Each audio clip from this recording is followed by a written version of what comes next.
أعوذ بالله من الشيطان الرجيم بسم الله الرحمن الرحيم سورہ انبیاء آیت نمبر 83۔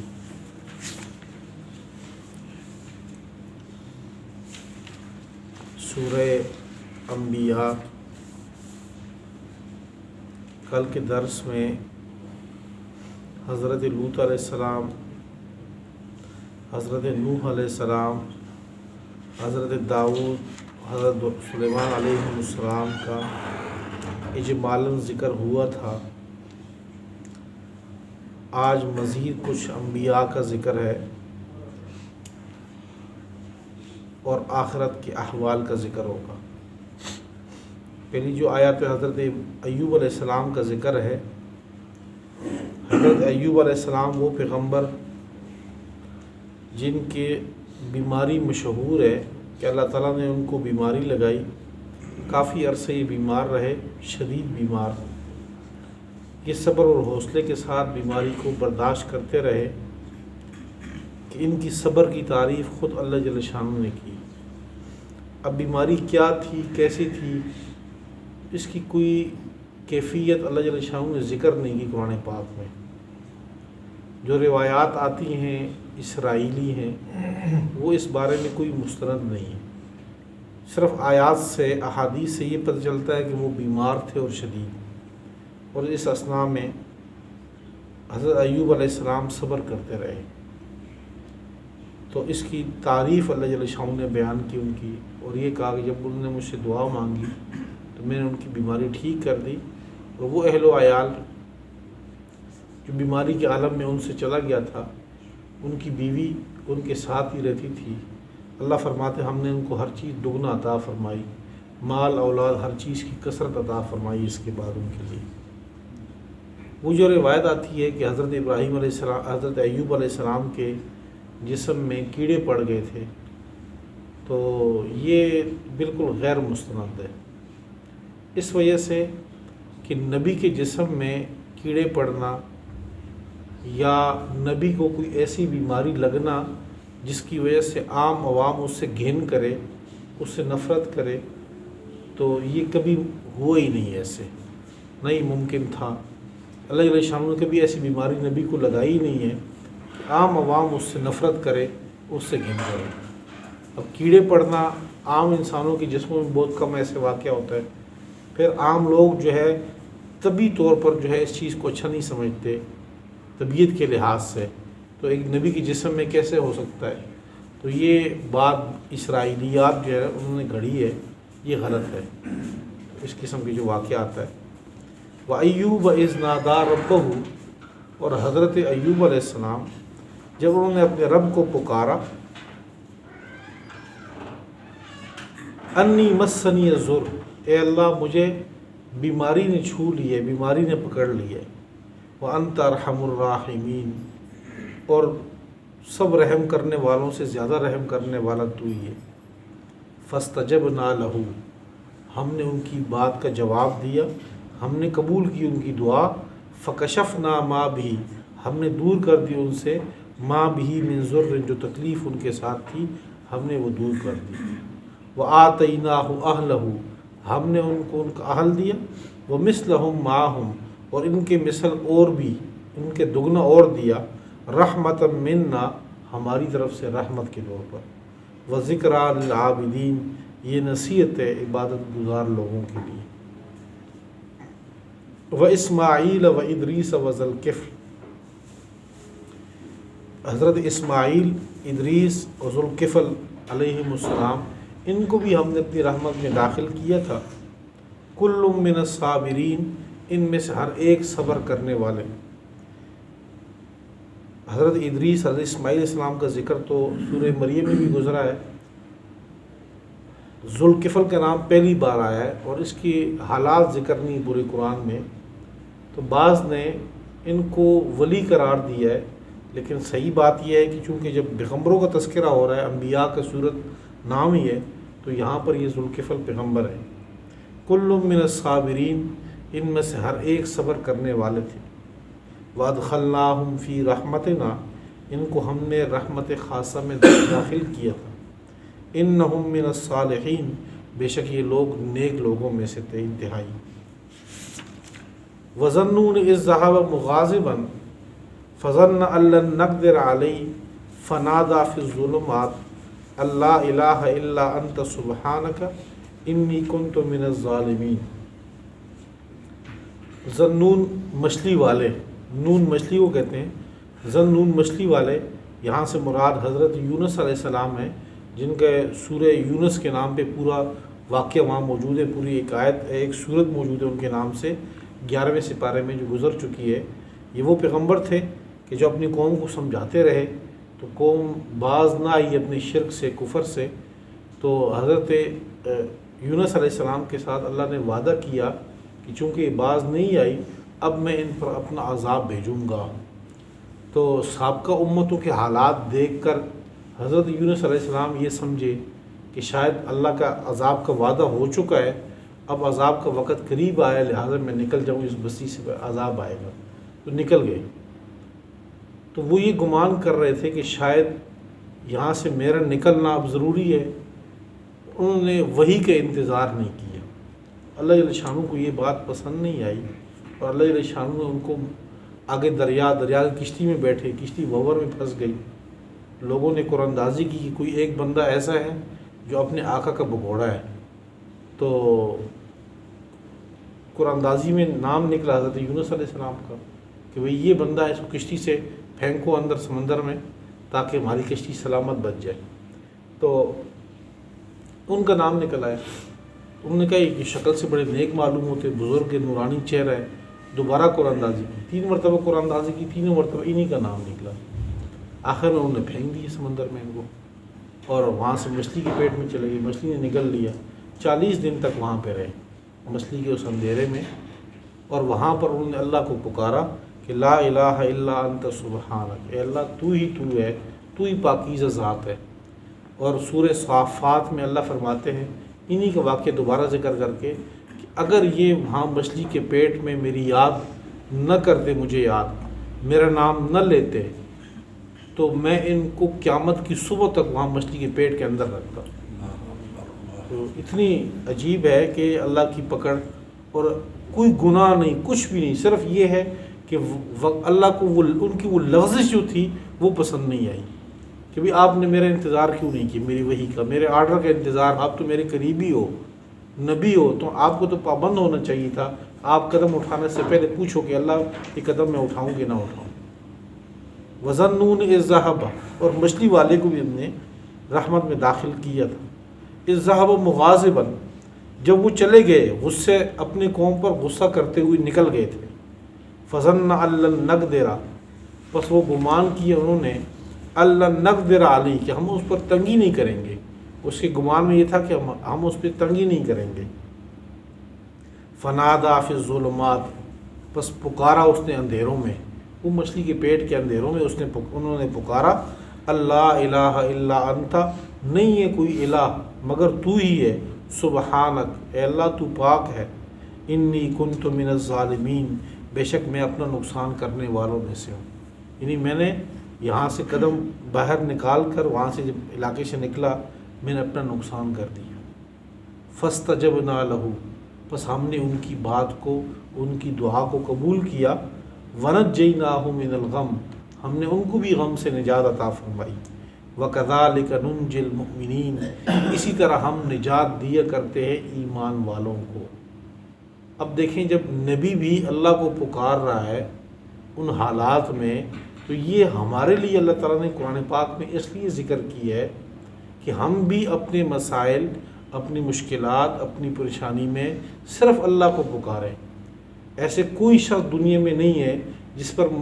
مصائب نہیں آتے، جس پر مشکلات نہیں آتی۔ ہم اگر اپنے مشکلات میں نبی کو پکارتے ہیں تو نبی نے اپنی مشکلات میں کس کو پکارا ہے؟ یہ درس ہمارے لیے ہے، یہ سبق ہمارے لیے ہے کہ ہم دیکھیں کہ انبیاء کا طرز عمل کیا رہا ہے۔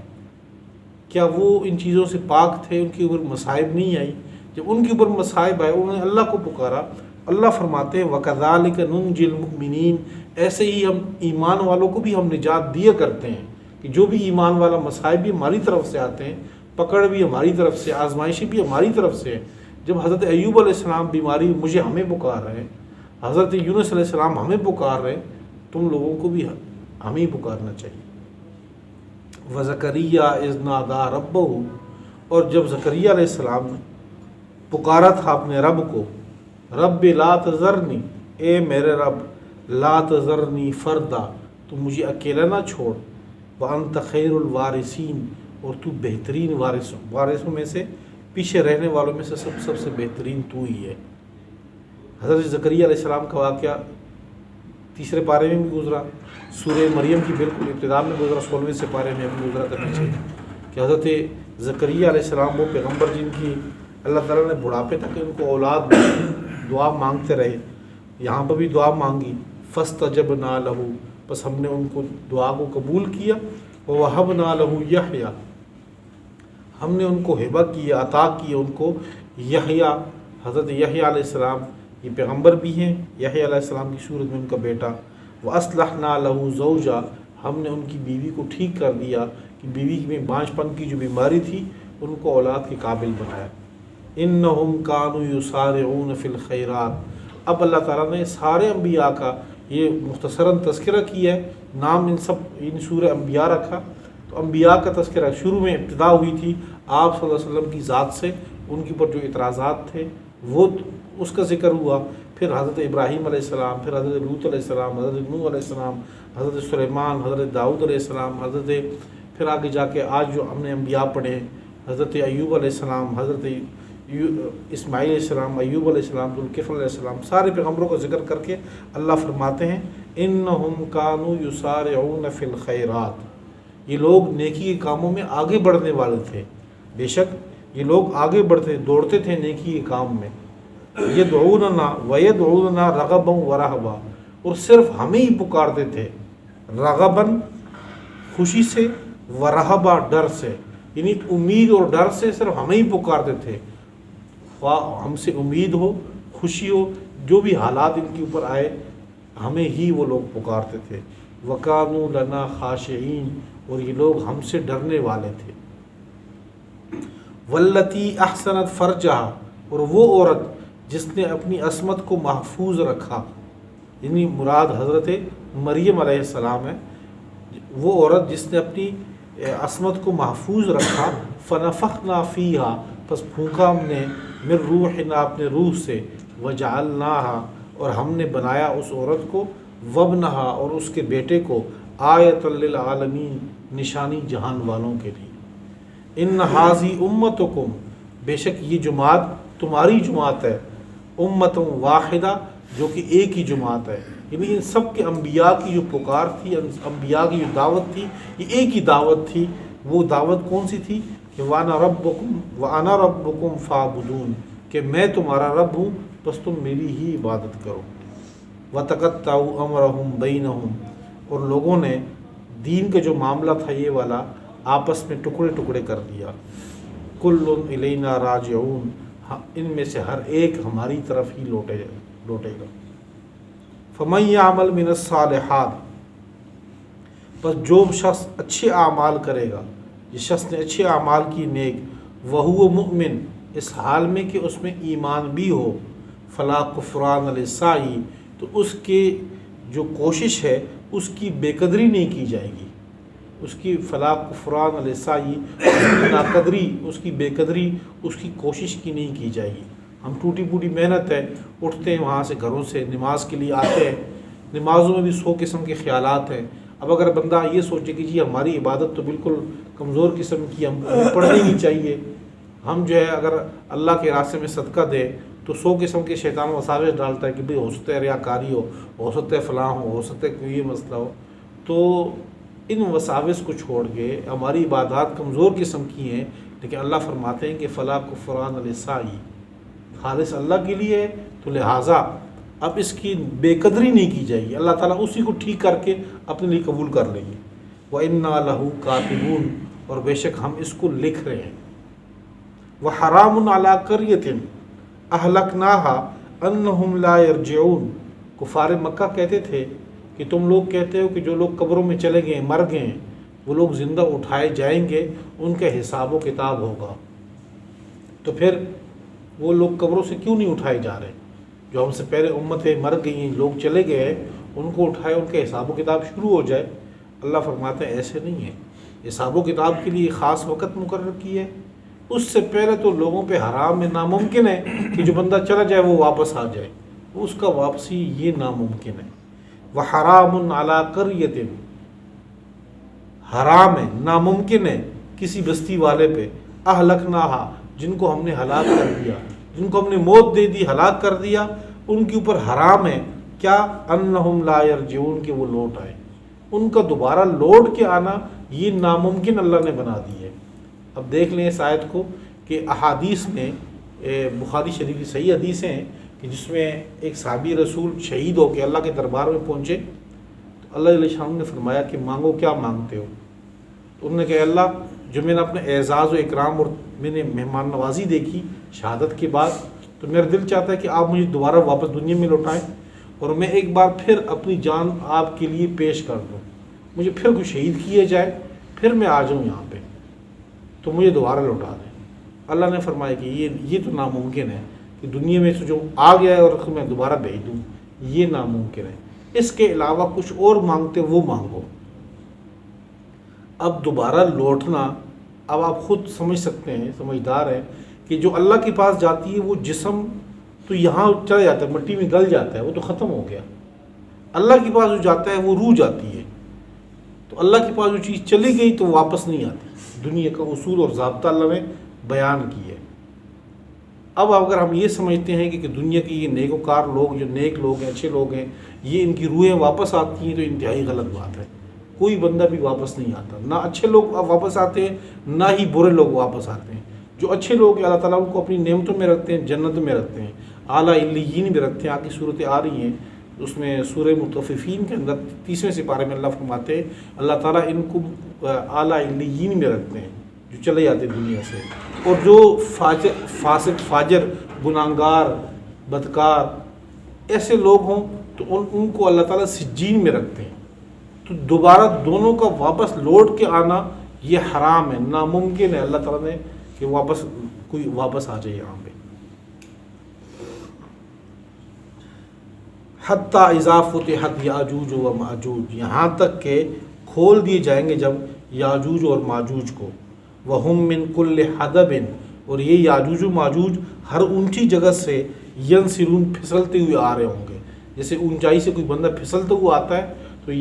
قرب قیامت میں سب سے بڑی نشانی کہ یاجوج و ماجوج کو وہ جو کھول دیے جائیں گے، جو سورہ کاف کے بالکل آخری 2 رکوع میں ذکر تھا جن کا، کہ وہاں پر حضرت ذوالقرنین علیہ السلام نے جب ان کے لیے وہ بنایا تھا دیوار، تو دیوار قرب قیامت میں اللہ توڑ دیں گے، پھر یہ لوگ نکلیں گے وہاں سے۔ تو اللہ فرماتے ہیں کہ تعداد بھی اتنی زیادہ ہوگی ان کی، لاکھوں کی، کہ وہ یوں بہتے ہوئے نظر آئیں گے، آ رہے ہیں یہ لوگ۔ حتیٰ اذا فتحت یاجوج و ماجوج، یہاں تک کہ جب یاجوج و ماجوج کھول دیے جائیں، وہم من کل حدب ینسلون، اور ہر اونچی جگہ سے یہ لوگ ینسلون، پھسلتے ہوئے آ رہے ہوں گے، ہر طرف وہی نظر آئیں گے۔ واقترب الوعد الحق، اور قیامت کا وعدہ جب سچ آئے گا، حق وعدہ جب قریب آئے گا، تو فَإِذَا هِيَ شَاخِصَةٌ، بس قصہ یہ ہوگا کہ وہ لوگ یہ شاخصۃ، ابصار الذین کفروا، کافروں کی آنکھیں پتھرا جائیں گی، یعنی ہکا بکا رہ جائیں گے، آنکھیں بالکل جو ہے وہ پتھرا جائیں گی، نکل آئیں گی، ابل پڑیں گی۔ یا ویلنا، یہ لوگ کہیں گے ہائے کاش ہمارے لیے، قد کننا فی غفلۃ من ھذا، ہم تو اس سے غفلت میں پڑے ہوئے تھے، ہمیں تو پتہ ہی نہیں تھا کہ قیامت کا ماحول بنے گا، یہ آئے گا۔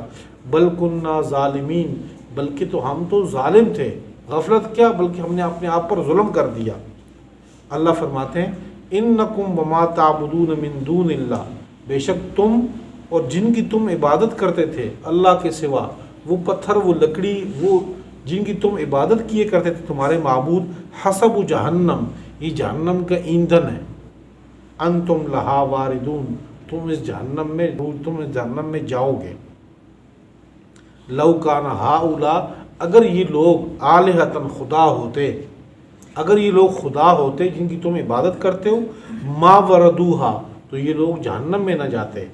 وَكُلٌّ فِيهَا خالدون، ان میں سے ہر ایک یہ ہمیشہ رہے گا، یعنی عابد بھی اور ان کے معبود بھی، جو عبادت کر رہے ہیں، جو جن کی عبادت کی جا رہی ہے اللہ کے سوا، یہ سارے جہنم میں ہمیشہ رہیں گے. لَهُمْ فِيهَا زَفِيرٌ، وہاں ان کے لیے دھاڑنا ہوگا. آپ کو میں نے بتایا تھا پہلے بھی، آج لفظ زفیر کا گزرا ہے یہاں پہ بھی، اور سورہ فرقان 19ویں سپارے میں، 18ویں سپارے کے جو بالکل آخر ہے، یہ لفظ وہاں پہ پھر آئے گا. زفیر کہتے ہیں جو گدہ رینگتا ہے اونچی آواز سے، اس کی گدے کی جو آواز ہوتی ہے اس کی، تو اس آواز کو عربی زبان میں زفیر، دھاڑنا، رینگنا کہتے ہیں. تو جہنمی وہاں جب جہنم میں جائیں گے تو اس وہاں کے حالات ایسے ہوں گے کہ اونچی اونچی آواز سے چیخیں مار رہے ہوں گے، دھاڑ رہے ہوں گے، گدے کی مشابہت میں اس طرح آواز نکال رہے ہوں گے. اللہ فرماتے ہیں وَهُمْ فِيهَا لَا يَسْمَعُونَ، اور شور کا وہ ماحول گرم ہوگا، آوازیں اتنی اونچی اونچی ہوں گی. ہم مثال دیتے ہیں اپنی زبان میں کہ جی مچھلی منڈی بنی ہوئی ہے، کہ کوئی کانوں میں آواز سنائی نہیں دیتی، تو وہاں اتنی اونچی اونچی آوازیں دھاڑ رہے ہوں گے لوگ کہ لوگوں کو اپنی آواز سنائی نہیں دے گی. وَهُمْ فِيهَا لَا يَسْمَعُونَ، اور یہ لوگ شور کی وجہ سے کچھ سنیں گے نہیں وہاں پہ.